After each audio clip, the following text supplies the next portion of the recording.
আসসালামু আলাইকুম সুপ্রিয় শিক্ষার্থীরা, কেমন আছো তোমরা? সাধারণ জ্ঞানের ঢাকা বিশ্ববিদ্যালয়ের কোশ্চেন সলভের দ্বিতীয় পর্বে তোমাদের স্বাগত। আজকে আমরা আলোচনা করব ঢাকা বিশ্ববিদ্যালয়ের 2023-24 সেশনের বি ইউনিটের সাধারণ জ্ঞান প্রশ্নটা নিয়ে, এবং এটাকে এক্সপ্লেন করে দেখব আসলে সাধারণ জ্ঞানে এই প্রশ্নগুলো আসে কোন কোন টপিক থেকে এবং কিসের পরিপ্রেক্ষিতে। চলো আজকে দেরি না করে শুরু করা যাক। দেখো, নিচের কোনটি শেক্সপিয়ারের রচনা নয়? দেখো, এই শেক্সপিয়ারের নামটা শুনলেই তোমরা বুঝতে পারতেছো যে ইংরেজি সাহিত্যের একজন গুণী কবি, যিনি ইংরেজি সাহিত্যে বিশাল অবদানের জন্য ইতিহাসে বিখ্যাত হয়ে আছেন। তো এখন ওই বছর কোশ্চেনটা আসছিল ইংরেজি সাহিত্যের ইতিহাস থেকে, ঠিক আছে? এই কোশ্চেনটা আসছিল কোথা থেকে? ইংরেজি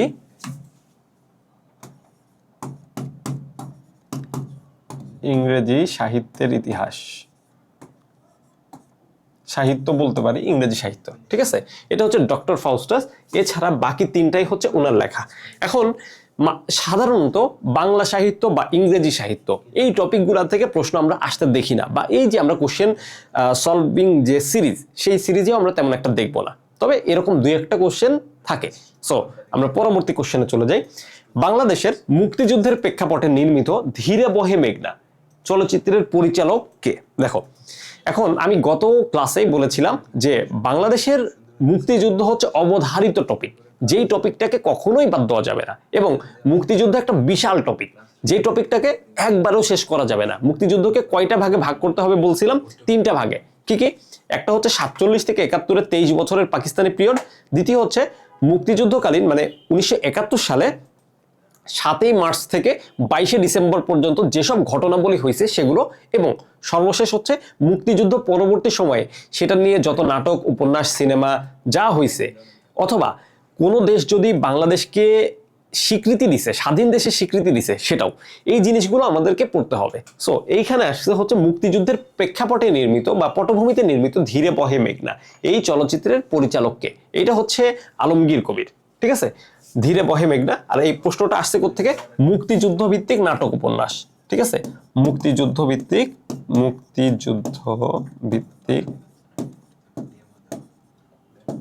নাটক উপন্যাস।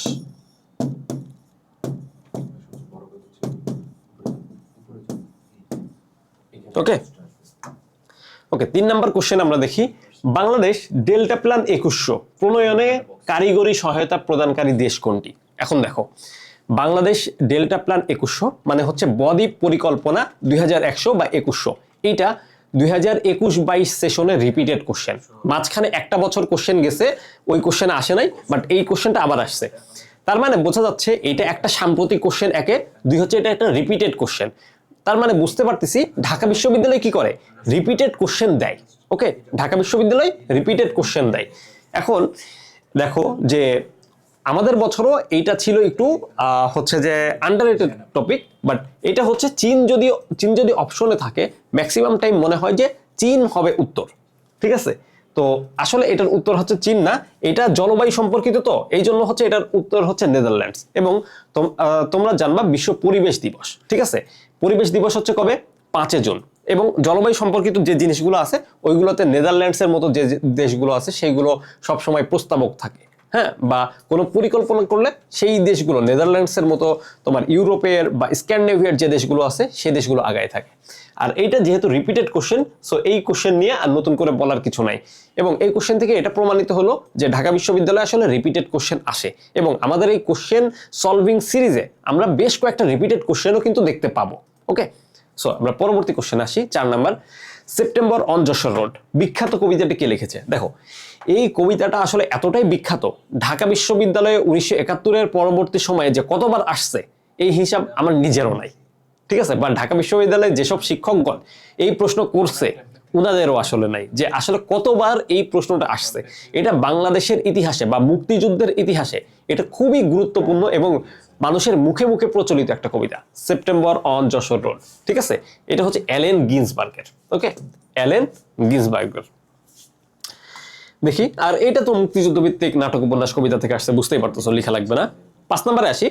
1971 সালে মুক্তিযুদ্ধের সময় জাতিসংঘের কোন দেশ বাংলাদেশের পক্ষে ভেটো প্রদান করেছিল? ঠিক আছে, এখন আমাদের প্রথম বুঝতে হবে যে জিনিসটা ভেটো শব্দের অর্থ কি। ভেটো শব্দের অর্থ হচ্ছে আমি মানি না, দেখো মুক্তিযুদ্ধের সময় পাকিস্তানি বাহিনীর গণহত্যা কিন্তু আমাদের দেশে চলতেছিল, ঠিক আছে। এইটার কি করছে, এইটার জাতিসংঘের বাংলাদেশের পক্ষে ভেটো দিছে। মানে বাংলাদেশের পক্ষে মানে হচ্ছে যে পাকিস্তানি বাহিনী যে গণহত্যা চালাচ্ছে সেই জিনিসটা কি করে না, সেই জিনিসটা রাশিয়া বা হচ্ছে যে সোভিয়েত ইউনিয়ন মানে না, এটাই হচ্ছে ভেটো, ঠিক আছে। কিন্তু বাকি দেশগুলো কিন্তু কি করে না, যুক্তরাজ্য, যুক্তরাষ্ট্র, ফ্রান্স, এরা কিন্তু কি করছে, এরা জাতিসংঘকেই সমর্থন করছে, ঠিক আছে। বাংলাদেশকে সমর্থন করে নাই বা ভেটো দেয় নাই। ভেটো দিছে কে? ভেটো দিছে হচ্ছে রাশিয়া। এখন বুঝতে হবে যে ভেটো দেওয়ার পাওয়ার আছে কার কার, ঠিক আছে। ভেটো দেওয়ার পাওয়ার আছে হচ্ছে 5টা দেশের। কোন কোন 5টা দেশ? যুক্তরাষ্ট্র, যুক্তরাজ্য, ফ্রান্স, রাশিয়া আর আরেকটা হচ্ছে চীন, ঠিক আছে। এই 5টা দেশের কি আছে? এই 5টা দেশের হচ্ছে যে ভেটো দেওয়ার ক্ষমতা আছে জাতিসংঘে স্থায়ী সদস্যরা। ওকে, তারপরে কোশ্চেন আসি। নিচে উল্লেখিত বাংলাদেশের কোন বিভাগটির সাথে ভারতের কোনো সীমান্ত নেই? দেখো এইটা হচ্ছে ভৌগোলিক বাংলাদেশ বলতে পারি, বা তোমাদের যাদের বাসায় ম্যাপ আছে, ঠিক আছে, বাংলাদেশের ম্যাপ এবং বিশ্বের ম্যাপ, এই ম্যাপ তোমরা যদি একটু লক্ষ্য করো তাহলেই এই ম্যাপ থেকে একটা বা দুইটা কোশ্চেন তোমরা কি করবা, পেয়ে যাবা। সো এই কোশ্চেনটা হচ্ছে বাংলাদেশের ম্যাপ থেকে বা ভৌগোলিক বাংলাদেশ আমরা বলতে পারি।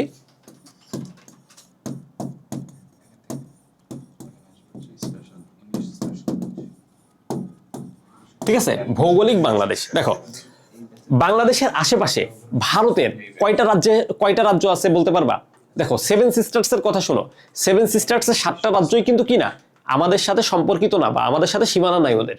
আছে হচ্ছে 7 সিস্টার্স এর 4টা এবং পশ্চিমবঙ্গ কিন্তু 7 সিস্টার্স এর মধ্যে না, ওইটা আলাদা। এই 7 সিস্টার্স এবং 7 সিস্টার্স এর 4টা এবং পশ্চিমবঙ্গ, এই 5টা রাজ্যের কি আছে, এই 5টা রাজ্যের সীমানা আছে কোথায়? বাংলাদেশের সাথে, ঠিক আছে। তার মানে 5টা রাজ্যের সীমানা আছে। বাংলাদেশেরও যে বিভাগগুলো আছে, ঠিক আছে, এইখানে 8টা বিভাগ আছে বাংলাদেশের। 8টা বিভাগের মধ্যে মাত্র 2টা বিভাগের সাথে ভারতের কোনো সীমানা নেই। বাকি প্রত্যেকটা বিভাগের সাথে কি আছে? বাকি প্রত্যেকটা বিভাগের সাথে ভারতের সীমান্ত আছে। সো চলো আমরা একটু দেখি যে কোন বিভাগের সাথে কোন ভারতের কোন অংশের সীমান্ত আছে। দেখো এ অপশন রাজশাহীর সাথে ভারতের পশ্চিমবঙ্গের সীমানা আছে, মুর্শিদাবাদ, রাজশাহীর ওই পারে, সেই নবাব সিরাজের জায়গা, ঠিক আছে। তারপরে দেখো খুলনা বিভাগের পাশেও পশ্চিমবঙ্গই। খুলনা বিভাগের জাস্ট ইমিডিয়েট পাশে হচ্ছে ভারতের কলকাতা, খুব আলোচিত একটা শহর, দ্য সিটি অফ জয়। তারপরে আসো চট্টগ্রাম বিভাগ। এখন চট্টগ্রাম বিভাগের সাথে তো ভারতের সীমানা আছেই, ভারতের মিজোরামের সীমানা আছে, ভারতের ত্রিপুরার সীমানা আছে, এবং একই সাথে তোমার মিয়ানমারেরও একটা রাজ্যের সীমানা আছে, আরাকান রাজ্যের। আর লাস্ট থাকে হচ্ছে বরিশাল বিভাগ। এই বরিশাল বিভাগের সাথে কি নাই? বরিশাল বিভাগের সাথে ভারতের আসলে কোনো সীমানা নেই, ঠিক আছে। সো উত্তর হচ্ছে বরিশাল। এবং এই টপিকটা আসছে কোত্থেকে? ভৌগোলিক বাংলাদেশ থেকে বা বাংলাদেশের ভৌগোলিক অবস্থান থেকে। তারপরে দেখো আরেকটা question, from third world to first বইটি রচনা করেন কে? দেখো এখানে যে 4জন আছে, 4জনই কিন্তু বিখ্যাত তাদের নিজের কর্মের জন্য। এর মধ্যে একজন হচ্ছে এপিজে আব্দুল কালাম, যার বিখ্যাত একটা উক্তি তোমরা শুনে থাকো, ওই যে স্বপ্ন সেটা নয় যেটা মানুষ ঘুমিয়ে দেখে, স্বপ্ন সেটা যেটা তাকে ঘুমাতে দেয় না। এই বিখ্যাত উক্তিটা যার, সে হচ্ছে এপিজে আব্দুল কালাম, ভারতের সাবেক রাষ্ট্রপতি, ঠিক আছে। এবং তাকে বলা হয় হচ্ছে ভারতের মিসাইল ম্যান। ওকে, তারপরে দ্বিতীয় হচ্ছে অমর্ত্য সেন হচ্ছে একজন বাঙালি ইকোনমিস্ট, ঠিক আছে, বাট বাংলাদেশি না, তার বাড়ি হচ্ছে কলকাতাতে, ঠিক আছে। সেও নোবেল পুরস্কার পাইছে 1998 সালে। এরপরে আসা হচ্ছে মাহাতির মোহাম্মদ, একটা হচ্ছে লি কুয়ান ইউ। এখন মাহাতির মোহাম্মদকে বলা হয় হচ্ছে আধুনিক মালয়েশিয়ার জনক। মালয়েশিয়ার আজকে যেই অবস্থা দেখো, মালয়েশিয়া লেখে যদি তুমি গুগলে প্রথমে সার্চ করো তাহলে যে জিনিসটা দেখতে পাবা বিশাল উঁচু উঁচু বিল্ডিং এবং অনেক লাইট, ঠিক আছে। এই যে মালয়েশিয়ার আজকের এই অবস্থান, 50 বছর আগে, 70 বছর আগে কিন্তু মালয়েশিয়ার এই অবস্থান ছিল না, একদম একটা ভঙ্গুর একটা দেশ ছিল। সেখান থেকে আজকের যে অবস্থান, এই অবস্থানের পিছনে মূল কারিগর সে হচ্ছে মাহাতির মোহাম্মদ। এবং আরেকটা আছে, সেটা হচ্ছে যে লি কুয়ান ইউ, উনি হচ্ছে সিঙ্গাপুরের প্রেসিডেন্ট, ঠিক আছে। আর এই ফ্রম গার্ডওয়াল টু ফার্স্ট এই বইটা লেখা হচ্ছে যে লি কুয়ান ইউ এর, উনি কি সিঙ্গাপুরের প্রেসিডেন্ট। ওকে, সো এটা হচ্ছে যে বিশ্বের বিখ্যাত মানুষজন আছে বা বিখ্যাত উক্তি বা বিখ্যাত বই, এটা লিখতে পারো, ঠিক আছে। বিখ্যাত মনীষী, ঠিক আছে। এরপরে আসো 8 নাম্বার, কে বলেছিলেন মানুষ জন্মগতভাবে স্বাধীন কিন্তু সর্বত্রই সে শৃঙ্খলিত? দেখো এইটার একটা ইংলিশ অর্থ যেটা, সেটা হচ্ছে man is born free but everywhere he is in chain. এইটা তোমার পৌরনীতি প্রথম পত্রের বইয়ে আছে, ইন্টারমিডিয়েটের পৌরনীতি। ঠিক আছে, তার মানে এই ব্যাপারটা বোঝা যাচ্ছে প্রশ্নটা আসছে কোত্থেকে, পৌরনীতির থেকে। পৌরনীতি থেকে কোশ্চেন হয়। সো আমরা বুঝলাম যে কি হয়, পৌরনীতি থেকে কোশ্চেন হয়, পৌরনীতি। তো এই কথাটা আসলে বলছে কে, দেখো কথাটা বলছে হচ্ছে যে জ্যা জ্যাক রুশো। এখানে এ লিখছে যদিও, এখানে হবে জ্যা, বর্গের জয় জফলা একার আকার। ঠিক আছে, জ্যা জ্যাক রুশো উনি বলছিল কি, man is born free but everywhere he is in chain. মানুষ সর্বত্রই হচ্ছে যে মানুষ সর্বত্র স্বাধীন, কিন্তু তার একটা শৃঙ্খলার জায়গা আছে। তারপরের কোশ্চেন আমরা চলে যাই। দেখো, বিশ্বের সবচেয়ে পুরাতন সংবাদ সংস্থা কোনটি? বুঝতেই পারতেছো যে বিশ্বে যা কিছু প্রথম নামে যে টপিকটা আছে সেই টপিক থেকেই কোশ্চেন আসছে। বিশ্বে যা কিছু প্রথম,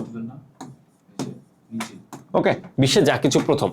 এখন দেখো এএফপি, এটাই হচ্ছে কি, বিশ্বের সর্বপ্রথম সংবাদ সংস্থা। তো বিশ্বের যা কিছু প্রথম এই টপিকটা যখন পড়বা, এর মধ্যে বিশ্বের হচ্ছে প্রথম নারী প্রেসিডেন্টকে, বিশ্বের প্রথম মহিলা কি বলে মুসলিম দেশের প্রথম মহিলা প্রেসিডেন্টকে, বিশ্বের প্রথম কোন সংবাদ সংস্থা প্রচলিত হয়, বিশ্বের সব মানে প্রথম যা যা ঘটনা আছে সবগুলো চলে আসবে। ঠিক আছে, একটা টপিকের মাধ্যমে। এবং এই টপিক থেকে গত বছরও কোশ্চেন আসতে দেখছি, এবছরও কোশ্চেন আসতে দেখছি। ওকে, সো এই টপিক কি করা যাবে না, মিস করা যাবে না। এরপরে আসো 10 নাম্বার। নিচে উল্লেখিত কোন লেখক নোবেল পুরস্কার প্রত্যাখ্যান করেছিলেন? দেখো, নোবেল পুরস্কার পাওয়া একটা জিনিস, কিন্তু নোবেল পুরস্কার প্রত্যাখ্যান করা আরেকটা জিনিস। মানে নোবেল পুরস্কার উনি পাইছে, বাট উনি কি করে, নোবেল পুরস্কার গ্রহণ করে নাই। ঠিক আছে, এটা কে, এটা হচ্ছে যে জ্যাপল সাত্রে। ঠিক আছে, নোবেল পুরস্কার পেয়েও কি করছিলেন, নোবেল পুরস্কার পেয়ে এটা গ্রহণ করেননি, প্রত্যাখ্যান করছিলেন। এখন ব্যাপারটা হচ্ছে এই কোশ্চেনটা কোথা থেকে আসছে, এই কোশ্চেনটা হচ্ছে পুরস্কার নামক একটা টপিক থাকে। ঠিক আছে, দেখবা বিশ্বে আলোচিত কিছু পুরস্কার থাকে, ওই পুরস্কারগুলা মাঝে মধ্যে কি হয়, ওই পুরস্কারগুলা মাঝে মধ্যে ওই পুরস্কার থেকে কোশ্চেন আসে। ঠিক আছে, বিশ্বে খেলাধুলা একটা টপিক আছে, যে টপিক থেকে সবসময় কোশ্চেন আসে। পুরস্কার আছে, যে টপিক থেকে কোশ্চেন আসে। সো পুরস্কারের মধ্যে কি কি থাকে, দেখো নোবেল থাকে, তারপরে হচ্ছে যে অস্কার থাকে। ঠিক আছে, এইরকম বিখ্যাত যে যে পুরস্কারগুলো আছে, সেই পুরস্কারগুলো পড়লেই মোটামুটি পুরস্কারের যে চ্যাপ্টারটা ওইটা কমপ্লিট হয়ে যায়। তারপরে দেখো, শাহজালাল আন্তর্জাতিক বিমানবন্দরের ৩য় টার্মিনালের স্থপতি কে? দেখো, এই কোশ্চেনটা হচ্ছে একটা সাম্প্রতিক কোশ্চেন। কেন সাম্প্রতিক কোশ্চেন? কারণ এইটা হচ্ছে নির্মিত হয়েছে 2023-এর শেষের দিকে। ঠিক আছে, শাহজালাল আন্তর্জাতিক বিমানবন্দর মানে ঢাকা আন্তর্জাতিক বিমানবন্দর নামে আমরা যেটাকে চিনি, সেই এয়ারপোর্টের একটা 3rd টার্মিনাল হয়েছে। ঠিক আছে, এই 3rd টার্মিনালের স্থপতি বা আর্কিটেক্ট, ঠিক আছে, আর্কিটেক্ট কে? এটা হচ্ছে রোহানি বাহারিন। ঠিক আছে, রোহানি বাহারিন। এটা হচ্ছে সাম্প্রতিক কোশ্চেন, সাম্প্রতিক কোশ্চেন। ওকে, তারপরে আসো 12 নম্বরে। কোন দেশ প্রথম নারীদের ভোটাধিকার প্রদান করে? দেখবা বিশ্বে যেসব সভ্য দেশ আছে তারাই কিন্তু নারীদেরকে প্রথম ভোটাধিকার প্রদান করে, বা হচ্ছে নারীদেরকে প্রথম প্রধানমন্ত্রী রাষ্ট্রপতি বানায়। সো এইখানে হচ্ছে যে নিউজিল্যান্ড এটার উত্তর। ঠিক আছে, এটা হচ্ছে যে প্রথম ওরা কি করে, নারীদেরকে ভোটাধিকার প্রদান করে। আর এই টপিকটা কোন টপিক বুঝতেই পারতেছো, বিশ্বে যা কিছু প্রথম, নতুন করে বলা লাগবে না, বিশ্বে যা কিছু প্রথম। ওকে, পরবর্তী কোশ্চেনে চলে আসি আমরা। বাংলাদেশের 21তম জিআই বা জিআই মানে হচ্ছে জিওগ্রাফিক্যাল ইন্ডিকেটর। ঠিক আছে, জিওগ্রাফি মানে কি, জিওগ্রাফি মানে হচ্ছে ভূগোল, ইন্ডিকেটর মানে কি, নির্দেশক। ঠিক আছে, ধরো আমি এটা দিয়ে তোমাকে নির্দেশ করতেছি। ঠিক আছে, তোমার নাম হতে পারে রহিম, করিম, যাই হোক। সো আমি তোমাকে নির্দেশ করতেছি। আর জিওগ্রাফিক্যাল ইন্ডিকেটর এটা দিয়ে নির্দেশ করে হচ্ছে বিশ্বের, ধরো বাংলাদেশের মধ্যে অনেক পণ্য আছে। ঠিক আছে, সব জায়গায় কি সবকিছু বিখ্যাত হয় না। সো এই জিওগ্রাফিক্যাল ইন্ডিকেটর যে ব্যাপারটা আছে সেটা দিয়ে বাংলাদেশের অথেন্টিসিটি বা বিশ্বের যে প্রোডাক্টগুলো আছে, বিখ্যাত প্রোডাক্ট, এই প্রোডাক্টগুলোর অথেন্টিসিটি যাচাই করে। ঠিক আছে, এটাকে বলা হচ্ছে জিআই। ঠিক আছে, জিআই। এবং জিআই পণ্য বাংলাদেশের জন্য সাম্প্রতিক সময় বেশ আলোচিত একটা পণ্য হয়ে গেছে। কারণ 2 দিন পর পরই বাংলাদেশের জিআই পণ্যের সংখ্যা কি করতেছে, বাড়তেছে। ঠিক আছে, বাড়তে বাড়তে বর্তমানে 60-এর কাছাকাছি চলে গেছে। এই পরীক্ষাটা যখন হয় তখন মোট জিআই পণ্য ছিল হচ্ছে 31টা। ঠিক আছে, এমন না যে একদম লেটেস্টটা তুলে দিছে। ঠিক আছে, লেটেস্টটা কিন্তু তুলে দেয় নাই, একটু পিছন থেকে কোশ্চেনটা করছে যে জিআই পণ্য 21তম জিআই পণ্য আসলে কোনটা। দেখো 21তম জিআই পণ্য হচ্ছে বাংলাদেশের ব্ল্যাক বেঙ্গল ছাগল, ঠিক আছে। এটাকে ব্ল্যাক বেঙ্গল ছাগলটাকে আরেকটা নামে চিনে, সেটা হচ্ছে কুষ্টিয়া গ্রেড। সেটাকে কি বলে? কুষ্টিয়া গ্রেড, ঠিক আছে। ব্ল্যাক বেঙ্গল ছাগল মানে বাংলাদেশে কালো ছাগল যেগুলো দেখো আর কি, এই ছাগলগুলোকে বলে হচ্ছে ব্ল্যাক বেঙ্গল ছাগল, এবং এটাকে আরেকটা নামে চিনে, সেটা বিশ্ববাজারে এক নামে চিনে, সেটা হচ্ছে কুষ্টিয়া গ্রেড। ওকে, সো তারপরে এরপরে আসি। আচ্ছা, এই কোশ্চেনটা কোত্থেকে আসছে? এই কোশ্চেনটা সাম্প্রতিক, কারণ জিআই পণ্য 2023-24 সালে এত পরিমাণ আলোচিত ছিল, ধরেই নেওয়া হচ্ছিল যে জিআই পণ্য থেকে একটা কোশ্চেন আসবেই। সো এটা সাম্প্রতিক কোশ্চেন।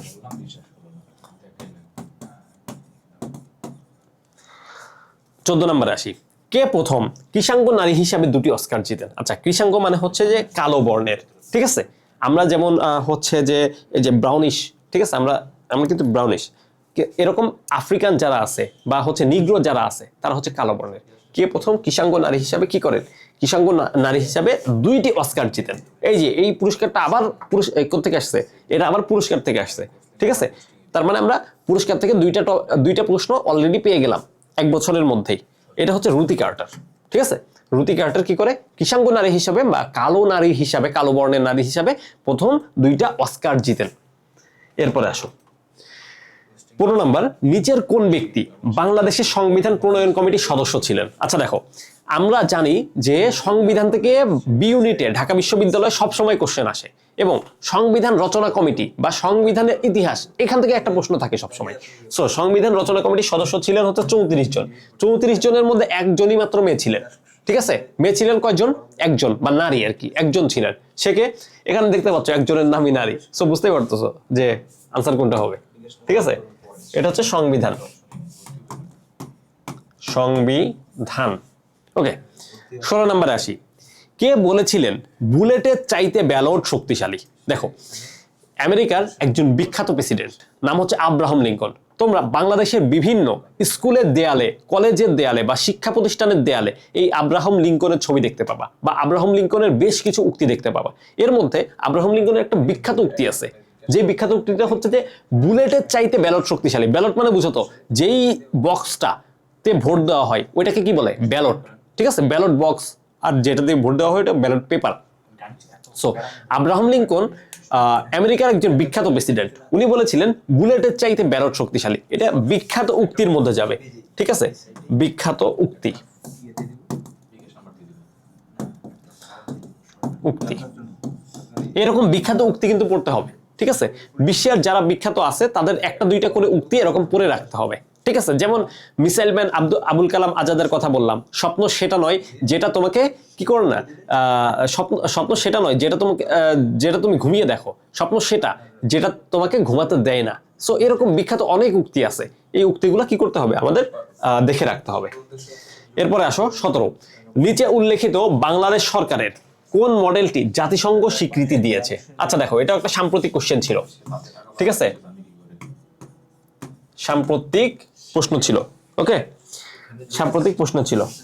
তো এখন আসো, সাম্প্রতিক প্রশ্ন ছিল যেহেতু, এইটা হচ্ছে কি কমিউনিটি ক্লিনিক, ঠিক আছে। কমিউনিটি ক্লিনিক এটা হচ্ছে কি বাংলাদেশের এই মডেলটাকে জাতিসংঘ স্বীকৃতি দিছিল, একে সাম্প্রতিক 2000 জাতিসংঘ রিলেটেড। এখন দেখবা বাংলাদেশের জাতিসংঘের যে জিনিসগুলো কি হয়েছে, বা বাংলাদেশের জাতিসংঘের যে জিনিসগুলো স্বীকৃতি পাইছে বা যেই জিনিসগুলো আলোচিত, সেগুলো সবসময় পড়তে হবে। আর জাতিসংঘ থেকে একটা প্রশ্ন তো মাস্ট, জাতিসংঘ থেকে প্রশ্ন কখনো বি ইউনিটে মিস হয় না, ওকে। সো এরপরে আসো 18। বাংলাদেশে মুক্তিযুদ্ধে অংশগ্রহণের জন্য নিচে উল্লেখিত কোন বিদেশি নাগরিককে বীর প্রতীক উপাধি দেওয়া হয়? দেখো, আমরা জানি যে বেশ কিছু বিদেশি বন্ধু আমাদেরকে মুক্তিযুদ্ধে সহায়তা করেছিলেন। এর আগে আমরা এই কোশ্চেনেই, মানে এই সালের কোশ্চেনে আমরা নাম দেখতে পেলাম এলেন গিন্সবার্গের, যিনি সরাসরি মুক্তিযুদ্ধে ছিলেন। এরকম আরো বেশ কিছু ছিলেন। এর মধ্যে একজন ছিলেন কে?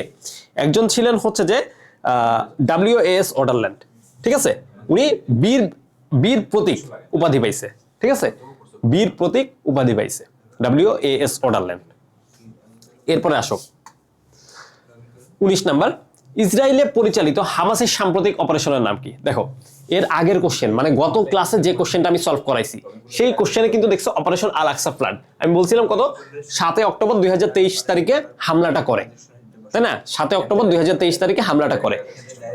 একই কোশ্চেন দেখছো, অপারেশন আল আকসা ফ্লাড, ইসরায়েলে পরিচালিত হামাসের সাম্প্রতিক অপারেশনের নাম। সো কোশ্চেন কিন্তু ঢাকা বিশ্ববিদ্যালয়ে রিপিট হয়, এটা প্রমাণিত, ওকে, তারপর আসো 20 অ্যামিকাস কিউরি অর্থ কি? অ্যামিকাস কিউরি, ঠিক আছে, অ্যামিকাস কিউরি অর্থ কি? আচ্ছা দেখো অ্যামিকাস কিউরির ব্যাপারটা, কারণ অ্যামিকাস কিউরির ব্যাপারটা হচ্ছে বর্তমান সময়ে আলোচিত। এই যে নতুন করে যে করতে হবে, নতুন করে যে কি করতে হবে, নতুন করে যে নির্বাচন হবে বা সংবিধান পরিবর্তন হওয়ার কথা উঠতেছে বাংলাদেশে, সাম্প্রতিক সময়ে বেশ আলোচিত কথাবার্তা হচ্ছে, ঠিক আছে। এই সময় কিন্তু অ্যামিকাস কিউরি নিয়ে কথা হয়েছে। অ্যামিকাস কিউরি হচ্ছে আদালতের বন্ধু, ঠিক আছে, আদালতের বন্ধু। ওকে, অ্যামিকাস কিউরি মানে হচ্ছে যে আদালতের বন্ধু। ওকে, অ্যামিকাস কিউরি মানে কি? আদালতের বন্ধু। এই যে লেখা আছে অ্যামিকাস কিউরি। আর এই প্রশ্নটাকে আইডেন্টিফাই করা যায় হচ্ছে সংবিধানে। সংবিধানের মধ্যে কিন্তু অ্যামিকাস কিউরির ব্যাপারটা আছে, কারণ সংবিধান হচ্ছে রাষ্ট্রের সর্বোচ্চ আইন, ঠিক আছে। রাষ্ট্রের সর্বোচ্চ আইন যেহেতু সংবিধান, তাই এই সংবিধানের মধ্যে কি আছে, অ্যামিকাস কিউরির ব্যাপারটা উল্লেখ আছে, এবং সাম্প্রতিক সময়েও বাংলাদেশে অ্যামিকাস কিউরি নিয়ে আলোচনায় আছে।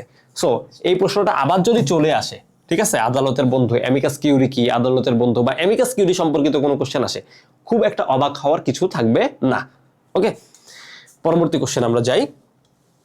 নিচে উল্লেখিত কোন বইটি বঙ্গবন্ধু শেখ মুজিবুর রহমান রচনা করেননি? দেখো 2024 সালের কোশ্চেন, মানে 2024 সালের ফেব্রুয়ারিতে এই কোশ্চেনটা, জানুয়ারি বা ফেব্রুয়ারিতে পরীক্ষাটা হয়েছিল। সো তখন কিন্তু আওয়ামী লীগ সরকার ক্ষমতায়। সো বঙ্গবন্ধু শেখ মুজিবুর রহমান এই খুব স্বাভাবিকভাবে আলোচিত। এখন দেখবা তোমরা বাংলা বইয়ে পড়ছো বা বিভিন্ন জায়গায় পড়ছো, উনার তিনটা ছিল, উনার তিনটা কি ছিল, উনার তিনটা রচনা ছিল। একটা রচনা ছিল না, সেটা হচ্ছে কারাগারের চিঠি, ঠিক আছে। কারাগারের রোজনামচা ছিল, অসমাপ্ত আত্মজীবনী ছিল, আমার দেখানো আছে, এই তিনটাই ছিল। কিন্তু আমার কারাগারের চিঠি নামক কোনো কিছু উনি লেখেন নাই। তার মানে এইটা কোত্থেকে আসছে? এইটা হচ্ছে যে সমসাময়িক যে ক্ষমতায় থাকে, তোমরা তো জানোই, তার রিলেটেড কোশ্চেন আসে। সো এই কোশ্চেনটা তার রিলেটেড, এখানে আর কোনো কিছু বলার নাই। 22 নম্বরে আসি, সার্পেন্ট অফ দ্য নাইল কে, ঠিক আছে। সার্পেন্ট অফ দ্য নাইল বলা হয় হচ্ছে রানী কিউপ্লেট্রাকে, ঠিক আছে, রানী কিউপ্লেট্রা, মিশরের প্রাচীন মিশরের রানী কিউপ্লেট্রা। এবং এই প্রশ্নটা হচ্ছে ইতিহাস থেকে আসা। এই প্রশ্নটা কোত্থেকে আসা? ইতিহাস থেকে আসে একটা প্রশ্ন, ঠিক আছে, ইতিহাস।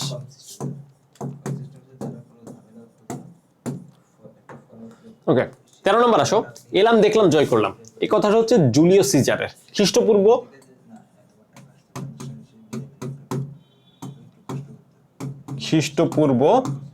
555 অব্দে উনি এই কথাটা বলছিলেন, ঠিক আছে। এলাম দেখলাম জয় করলাম, এটা হচ্ছে জুলিয়াস সিজারের। এটাও ইতিহাস থেকে আসা প্রশ্ন, ঠিক আছে। বিখ্যাত যোদ্ধা, ইতিহাস, ঠিক আছে, ইতিহাস থেকে আসা কোশ্চেন। 24 নম্বর দেখো, স্বাধীন বাংলা ফুটবল দলের অধিনায়ক কে ছিলেন? আচ্ছা দেখো এই প্রশ্নটা একটু আলোচিত প্রশ্ন ছিল, যদিও স্বাধীন বাংলাদেশ ফুটবল দলের যে অধিনায়ক, উনি গত বছর মারা গেছে, ঠিক আছে, এই যে লাস্ট ইয়ার মারা গেছে। বাট এই কোশ্চেনটা আসছিল উনি জীবিত থাকা অবস্থায়, হঠাৎ করে চলে আসছিল। এখন দেখো মুক্তিযুদ্ধ সম্পর্কে অনেক কিছু আসে, বাট এই স্বাধীন বাংলাদেশ ফুটবল দল নামক একটা দল ছিল, যেই দলটা ভারতের বিভিন্ন প্রদেশে বিভিন্ন অঙ্গে যাইতো, গিয়ে তারা ওখানে প্রীতি ম্যাচ বা ফ্রেন্ডলি ম্যাচ খেলতো, এবং ওখান থেকে যে অর্থটা কি হইতো, ওখান থেকে যে অর্থটা উপার্জন হইতো, সেই অর্থটা কি করতো, সেই অর্থটা সরাসরি আমাদের মুক্তিযুদ্ধের ফান্ডে দিয়ে দিত। সো স্বাধীন বাংলাদেশ ফুটবল দল আমাদের জন্য কি একটু গুরুত্বপূর্ণ, ঠিক আছে। আর স্বাধীন বাংলাদেশ ফুটবল দলের অধিনায়ক ছিল হচ্ছে জাকারিয়া পিন্টু, গত বছর ইন্তেকাল করছে। আর কাজী সালাউদ্দিন ছিল ওই দলের সেরা খেলোয়াড়, বাট উনি কি ছিলেন না, উনি অধিনায়ক ছিলেন না। বাংলাদেশ ফুটবল ফেডারেশন অনেক বছর সভাপতি ছিলেন, বাট উনি স্বাধীন বাংলাদেশ ফুটবল দলের কি ছিলেন না, অধিনায়ক ছিলেন না, সেরা খেলোয়াড় ছিলেন ওই দলের। এর পরবর্তী আসি, বঙ্গবন্ধু শেখ মুজিবুর রহমানের টানেলের দৈর্ঘ্য কত? দেখো এটা একদম সাম্প্রতিক কোশ্চেন, কারণ 2023 সালের 28 অক্টোবর এই কর্ণফুলী টানেল, যেটা বঙ্গবন্ধু টানেল নামে পরিচিত, ওই টানেলটা উদ্বোধন হয়, এবং এই পরীক্ষাটা হয় 24 সালের শুরুর দিকে। সো এই 3-4 মাসের ব্যবধান, এটা একদম খুবই সাম্প্রতিক প্রশ্ন।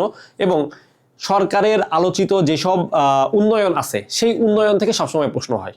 আর এটা হচ্ছে সরকারের অন্যতম একটা আলোচিত উন্নয়ন। এর মধ্যে মেট্রো রেল ছিল, পদ্মা সেতু ছিল, এলিভেটেড এক্সপ্রেসওয়ে ছিল, কর্ণফুলী টানেল ছিল, কর্ণফুলী টানেল থেকে প্রশ্ন আসছে, বাকিগুলো থেকে আসে নাই। সো সরকার যখন যে উন্নয়নটা করবে, ওই উন্নয়ন থেকে প্রশ্ন ম্যাক্সিমাম টাইমে আসে। আর এটার দৈর্ঘ্য ছিল হচ্ছে 3.32 কিলোমিটার, ঠিক আছে। দৈর্ঘ্য জানতে চাইছে, মানে সংখ্যা জানতে চাইছে, ঠিক আছে। সো বুঝো, সাম্প্রতিক জিনিস থেকে সংখ্যা আসে, তারিখ, সংখ্যা, এগুলো আসে। তারপরে 26, কারা বর্গী নামে পরিচিত ছিল? বর্গী নামে পরিচিত ছিল হচ্ছে মারাঠারা। এটাই ইতিহাসের প্রশ্ন, ঠিক আছে,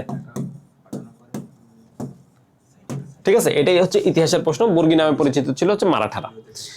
তারপরে 27 নাম্বার, কোন দেশ 2023 সালে প্রেস ফ্রিডম সূচকে সর্বোচ্চ স্কোর করেছে? প্রেস ফ্রিডম সূচক, প্রেস মানে হচ্ছে যে গণমাধ্যম, ঠিক আছে, মুক্ত গণমাধ্যম সূচক এটাকে বলে। প্রেস ফ্রিডম মানে মুক্ত গণমাধ্যম সূচক। গণমাধ্যমের স্বাধীনতা কার বেশি? ঠিক আছে, গণমাধ্যমের স্বাধীনতা সবচেয়ে বেশি ছিল হচ্ছে নরওয়ে, ঠিক আছে, 1 ছিল নরওয়ে, আর 156 ছিল হচ্ছে বাংলাদেশ, আমার বাংলাদেশ। ঠিক আছে, বুঝতেই পারতেছো যে আমাদের দেশে সাংবাদিকদের কতটা মুখ চিপে ধরে রাখা হয়, বা হচ্ছে গণমাধ্যমকে কতটা মুখ চিপে ধরে রাখা হয়। 28 নম্বরে আসো, 2023 সালের জন্য জাতিসংঘ ঘোষিত বিশ্ব পর্যটন রাজধানী কোনটি? দেখো, এইটা হচ্ছে একটু ইউনিক কোশ্চেন ছিল, কিন্তু জাতিসংঘের সাথে যেহেতু রিলেটেড, তাই এই কোশ্চেনটাকে খুব একটা আনকমন কোশ্চেনও বলা চলে না। জাতিসংঘ থেকে সবসময় প্রশ্ন আসে। এটা হচ্ছে সমরখণ্ড, ঠিক আছে, সমরখণ্ড ছিল হচ্ছে জাতিসংঘের কি রাজধানী? জাতিসংঘের 2023 সালের বিশ্ব পর্যটন কেন্দ্র। এরপরে লাস্ট দুইটা কোশ্চেন দেখি। বাংলাদেশের মুক্তিযুদ্ধ ভিত্তিক প্রথম ভাস্কর্যের নাম কি? দেখো, মুক্তিযুদ্ধ ভিত্তিক যে ভাস্কর্য আছে, তারপরে কবিতা, উপন্যাস, নাটক, সিনেমা, এগুলো থেকে তো কোশ্চেন হয় বলছি। সো এখন ব্যাপারটা হচ্ছে মুক্তিযুদ্ধ ভিত্তিক ভাস্কর্য আসি। দেখো, মুক্তিযুদ্ধতে প্রথম যেই জায়গায় সংঘর্ষ হয় পাকিস্তানি বাহিনীর সাথে বাঙালিদের, সেই জায়গাটা হচ্ছে গাজীপুরের জয়দেবপুরে, ঠিক আছে। ওই গাজীপুরের জয়দেবপুরে ওইখানে চৌরঙ্গি নামক একটা জায়গা আছে, চৌরঙ্গি, ঠিক আছে। এই চৌরঙ্গি নামক স্থানে প্রথম সংঘর্ষটা হয় পাকিস্তানের সাথে আমাদের ইপিআর এর। এটা হচ্ছে 19 মার্চ 1971। কবে? 19 মার্চ 1971। ওকে, গাজীপুরের জয়দেবপুরে। ঠিক ওই জায়গাতে প্রথমবারের মতো যেখানে সংঘর্ষ হয়, ওইখানে প্রথম ভাস্কর্য নির্মিত হয়। সেটার নাম হচ্ছে জাগ্রত চৌরঙ্গি, ঠিক আছে। সেটার নাম কি? জাগ্রত চৌরঙ্গি। সো মুক্তিযুদ্ধ ভিত্তিক তোমার নাটক, উপন্যাস পড়লে এটা খুব স্বাভাবিকভাবে দেখা হয়ে যাবে। তারপর আসো, বাংলাদেশের একমাত্র পাহাড়ি দ্বীপ কোনটি? এটা ভৌগোলিক বাংলাদেশের অবস্থান থেকে আসছে। দেখো, বাংলাদেশের যে কয়টা দ্বীপ আছে সবগুলোই মোটামুটি আলোচিত। মহেশখালী দ্বীপ, সেন্ট মার্টিন দ্বীপ, সন্দ্বীপ, নোয়াখালীর হাতিয়া দ্বীপ, এগুলো সবগুলো আলোচিত। ভোলা বাংলাদেশের একমাত্র দ্বীপ জেলা। সো এইখানে হচ্ছে মহেশখালী হচ্ছে একমাত্র পাহাড়ি দ্বীপ, ঠিক আছে। আর যদি বলে একমাত্র প্রবাল দ্বীপ, ঠিক আছে, প্রবাল দ্বীপ, প্রবাল দ্বীপ কোনটা? প্রবাল দ্বীপ হচ্ছে সেন্ট মার্টিন।